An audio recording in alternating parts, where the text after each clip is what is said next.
Hello and thank you for joining us today at Distracted by Life. Our podcast is all about making change within yourself and your relationships. We share conversations, stories, and explore ideas coming from our lifelong journey of the high points and especially the low points where we learn to face our fears or cope with pain, loss, and failure. We do this in a discovery quest to establish patterns around our past and understanding whether we are tripping up from our past or being held hostage by it. We work on identifying ways to move forward, aligning our core values, and unlocking the keys to self-awareness, self-acceptance, self-compassion, and letting go of what is not serving you positively in life.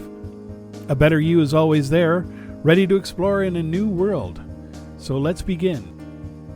Welcome to Distracted by Life. My name is Dan, and today's discussion is all about the growth mindset. Developing the right mindset early on is crucial for a successful, happy life. Kids learn this, and putting forth effort, using the right strategies can help them get better at things. They feel empowered and try harder. So how do we teach this simple and incredible concept to children or even adults? Joining us in today's discussion is Amal, who will share her own journey and lessons learned. Hi, welcome, Amal. Hi, Dan. Well, thank you for being back here again. No, thank you for having me back again. Yes, thank you for having me. We all have beliefs about our abilities and potential. These beliefs are part of our mindset, which is very powerful. It can fuel our behavior and predict our success. Mindset shapes our everyday lives and helping us interpret our experiences and future possibilities. In her research at Stanford University, Dr. Carol Dweck. Yes. Yeah. Thank you. Identify two different types of mindsets. A growth mindset occurs when we believe our intelligence and abilities can be improved with effort and the right strategies. A willingness to confront challenges, a passion for learning, and viewing failures as a springboard for growth are all characteristics associated with growth mindset. However, not surprisingly, this type of mindset is strongly linked to greater happiness and achievement in life, versus a fixed mindset believes intelligence and abilities cannot be altered in a meaningful way. As a result, mistakes are often seen as failures rather than opportunities to grow and learn. When we stuck in a fixed mindset, we may fear new experiences, avoid risks, and feel the need to repeatedly prove ourselves and overcompensate. So, for a fixed mindset and a growth mindset, I'm going to use few examples. And one of them I'm going to use on the personal front myself. I wasn't always a person that you would consider me, a person with growth mindset. No, I was not, to be honest. And I would say the reality is that wasn't my upbringing. I was not around an environment or surrounding where new opportunities were encouraged, challenges were encouraged. It was more like if there is a challenge and you're afraid of actually rising to the occasion, and you vocalize that, you would get punished, and you get not just punished, but the fear of God is literally kind of,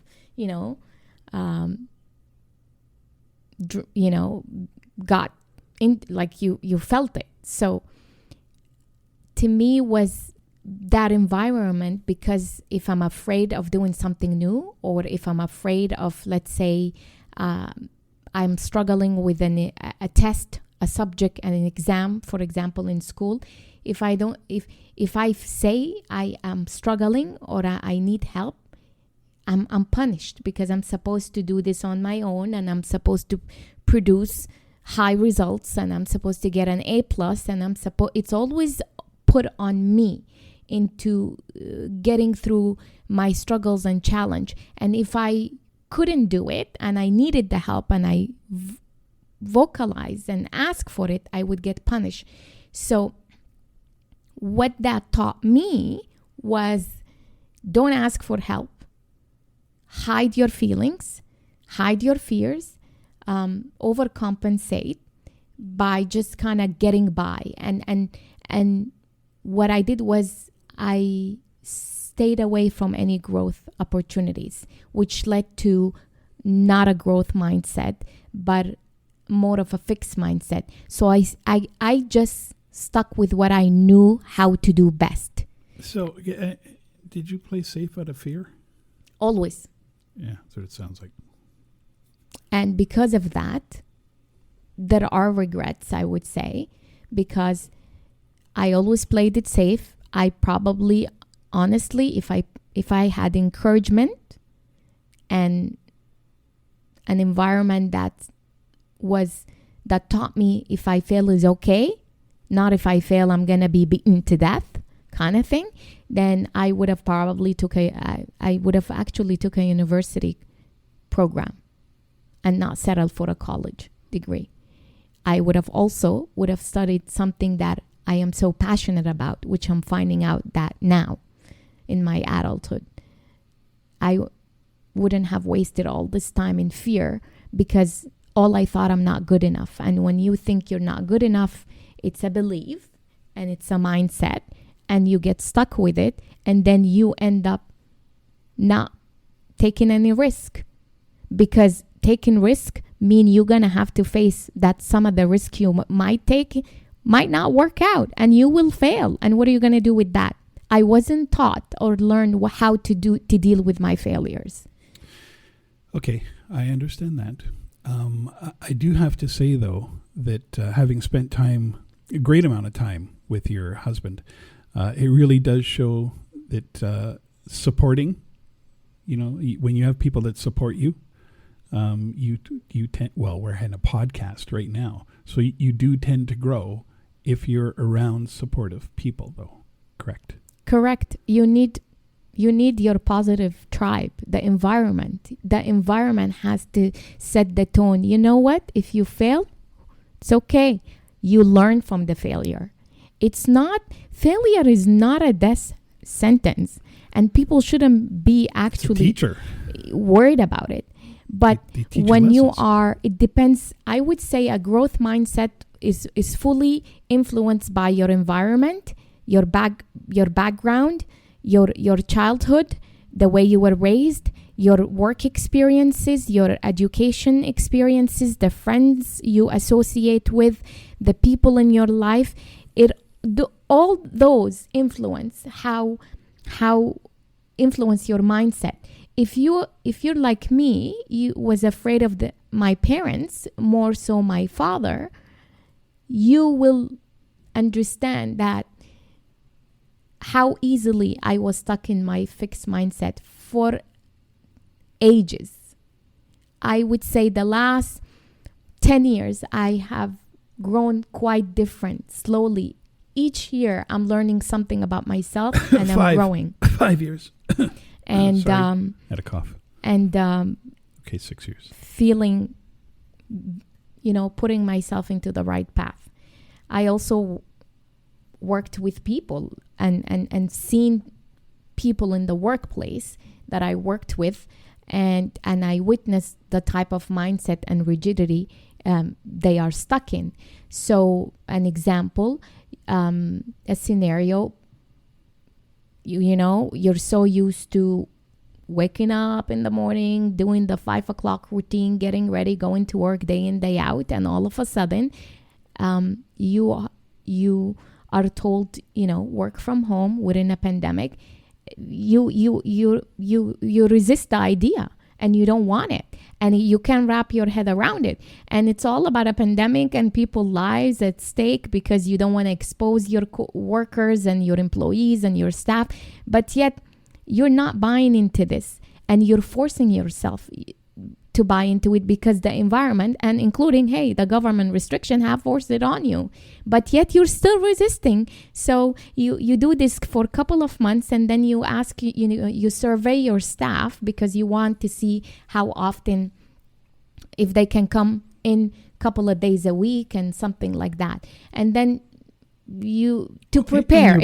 In your prep of doing this podcast, because now I'm interrupting you, sorry. I literally just heard you talk to somebody on the phone the other day about this.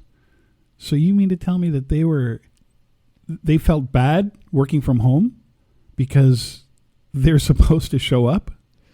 Well, it's a pandemic. It's not that they felt bad to show up. It's they don't want to work from home. These are traditional. No, I meant the person that was that they're,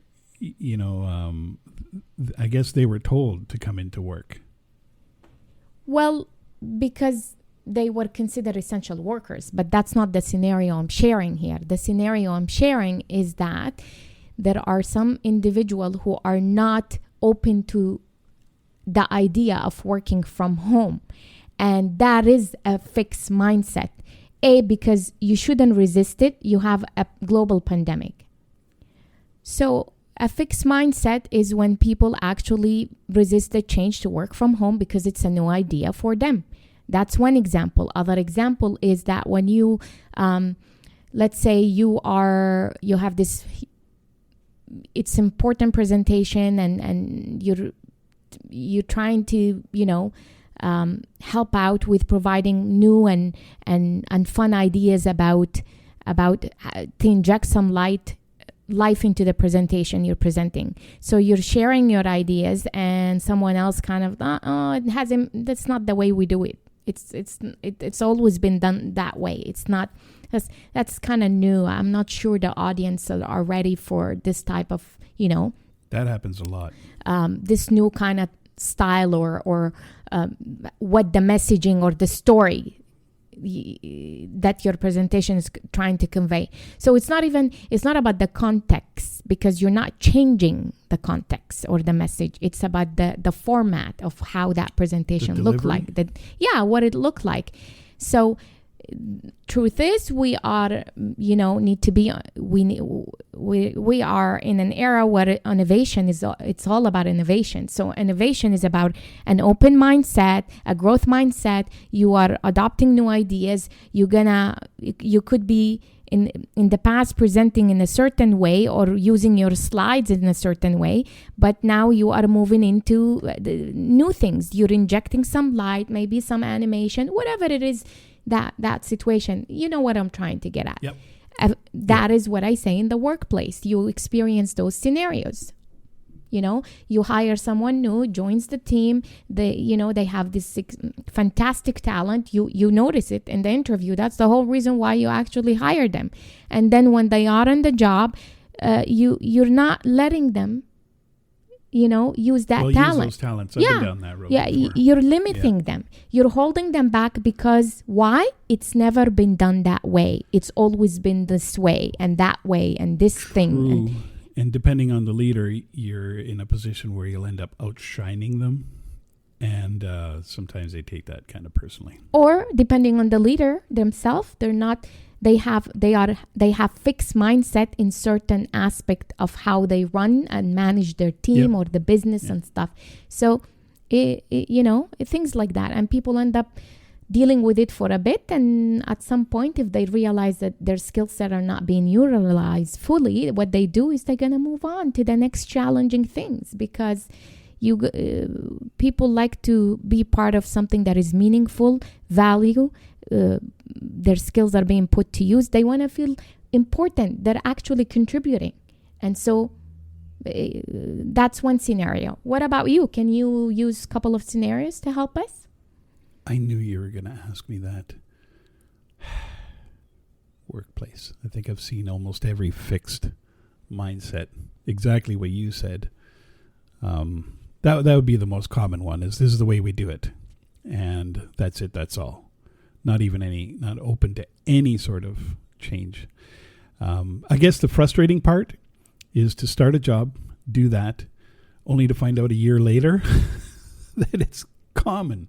It's been accepted, it's all through there. You kind of lost a year on trying to do it the other way. Well, that's the work front. What about the personal? Do you have any prompts for me to remember? Nicholas, for example, your son. Yeah. Okay. Yeah, I know. He's the one that still lives here. Doesn't he always use in his vocabulary, I'm never going to do this. It's never going to happen. This yes. Always. Yes. And I don't know where he gets very that frustrating. from. He used the never. But we're constantly trying to not forcibly correct him, but trying to gear him more toward the positive words rather than, restricting words. Like I'm never going to find out. Reframing his statements. Yeah, that's the word I'm looking for. Yeah. Reframing the statement. Yeah, but I think it's for me, for us, I think I can put this into perspective is that we are trying to teach him that it's okay to fail. And not yes, to be it's a teacher. Failure is a teacher. For me, in this scenario, it's very close to my heart because of my experience. So I'm trying to break the cycle and teach my son is that I am okay if you fail. I'm still going to love you no matter what. I am okay if you fail because I know that after a hard fall, you're going to learn from it. And that's the best way to learn and grow. I'm okay if you think... I'm not okay if you think you're not good enough because guess what? I know what you're capable of and I can see your talent and I know you're going to be what you need to be. Those are the things that I want to teach my son. Let me just lead with this. I'm not trying to poo-poo that. I just want to say to anyone who's got kids that are teenagers, what Amal just said, it's going to look like it goes in one ear and out the other, but just judging from, ours, eventually it does. It sticks. It sinks in. Yeah. And they do understand. I know he always have a comeback and kind of, debate and yes. talk it to death. Well, we don't know. To try to convince us otherwise is not that easy or you don't understand and things like that. Well, but if anything, kids nowadays are being put in a lot of pressure. Yes, true. And they are also placing their own stress and anxiety and pressure on themselves.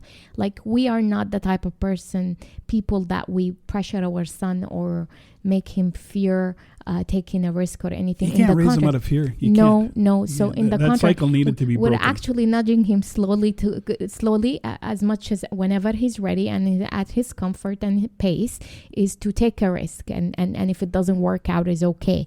And that's what we've been trying to do. Because for me specifically, I have to break that cycle. I do not want him to live the life that I lived in my childhood and the way my environment was. No, and we're lucky that we didn't raise him out of fear. We've raised him with support. And you're right. The most important thing is to let him know, fail. It's okay. It's going to teach us a lesson of what not to do. Most important thing for me to show him, if he fail, I still love him. I'm not going to hit him or beat him or do all these things because he made a mistake or because he failed. So those are the things that I want my son to know. So that's one aspect. So people with fixed mindset feel differently, as if they are stuck with the ways things are, right? And a fixed mindset can happen to anyone at any point in time or another. But it's important that we choose to have a growth mindset, keep trying and stick with the challenges. Well, I need to summarize because we really went on here longer than expected. So now we all know the difference between fixed mindset and a growth mindset. I think it's important to notice that what's going on so we catch ourselves when we get into a fixed mindset, and in turn, I guess, show our kids that we're struggling. They can actually see our struggles and how we deal with them in a positive way, though. Correct? Yes, because we gotta model that. Yeah. Okay, so this helps to connect the feelings and we brainstorm for new ideas and use the power of the yet statement. Well, let me kind of just give a quick example about the yet statement, Yeah, right? please. So the power of yet statement, which is reframing your words. It looks like this: I am not good at this, but instead of saying that, you're gonna say, I am not good at this yet, but I will learn. Or I give up, which is something that, for example, my son says a lot. Well, he was just doing that, playing on a Switch the other day. Yeah, and saying so that, I'm not that good. And we tried to tell him, you're not that good yet. yes, and so instead of I just give up or I can't do this, it's like, this is what you do is you say, I will succeed if I put effort and find a better strategy. And he did, for the record. Smash Bros. I challenge anyone to challenge him. He learned a lot in that session and came out of it very positive. Or, the people that say, I made a mistake. So mistakes help me learn. Okay, you made a mistake. So no one's supposed to make a mistake in this life. Mistakes, it helps you learn. And, or I love this one. I am not natural at this. Okay, so we use the power of the yet statement, which helps our kids. At the same time, it helps us in the process to be open and kind of avoid this whole fixed rigidity. So if I were to say a quick summary of it, if I've got it right by using the yes statement, I can change my mindset with my words. Yet statement, yes. In the yet statement, I can change my mindset with my words. Yes. I like that. I'm just gonna jump here. I love the way you summarize it. I couldn't agree more. I would add though, to practice when an opportunity arises, and we notice that we are in a fixed mindset, because you'll notice in a fixed mindset because there is resistance. And there is kind of an anxiousness and anxiety, and you don't want to do it. Even if you don't recognize the situation that you're in, it's also the feeling that you get in your body. You're anxious, you're anxious, you have anxiety, you stress, there is resistance. You don't want to do it. You're fighting against it. You have a very strong opinion about it. So those are your cues. You're in a fixed mindset. Take it as an opportunity to explore and stretch yourself to what is possible. And by using positive reinforcement, which is the yet statement, or, reframing your thoughts, see the situation as a productive struggle instead of a real struggle, right? And reframe the mistakes and the failures with more positive and hopeful statements. And last, hit the pause button when things get overwhelming, because they will get overwhelming and you're going to feel it. Take a break from it and walk away. Go, come back to it later when you have a little when you went, more clarity in your mind because you stepped away from the situation. Same that when you, let's say you're angry with someone and you want to give them a piece of your mind, but, not now. You step away and come back to it, so you don't regret the words that come out of your mouth. It's kind of same, metaphor. To that end, that is all I have for today. Thank you for joining us on this episode. And I hope that you enjoyed the discussion. Until next time, be open to the possibilities. And for the love of God, remove "we have done it this way" or "it's always been done that way" from your vocabulary. This is a limiting statement. It says you are closed off to new learnings. You're resistant to change. And as a result, you're not seen from a lens of a person with a growth mindset. You sure you wanted to say that? Because we've never done it that way here. Of course. That's not how we did it. That's a good one. Okay, fine. So I just want to say thank you to everyone for joining us here at Distracted by Life. A good takeaway today is that by using positive reinforcement, we see the challenging situation as a productive one, and then reframe the mistakes and failures with more positive and hopeful statements And when you get a chance, hit the pause button whenever you can. If it gets too overwhelming, take a breather, come back to it refreshed and refocused. And my little favorite takeaway of today, I can change my mindset with my words. And that said, stay tuned for our next episode from Amal and myself. Thanks again, and talk to you soon. Ciao.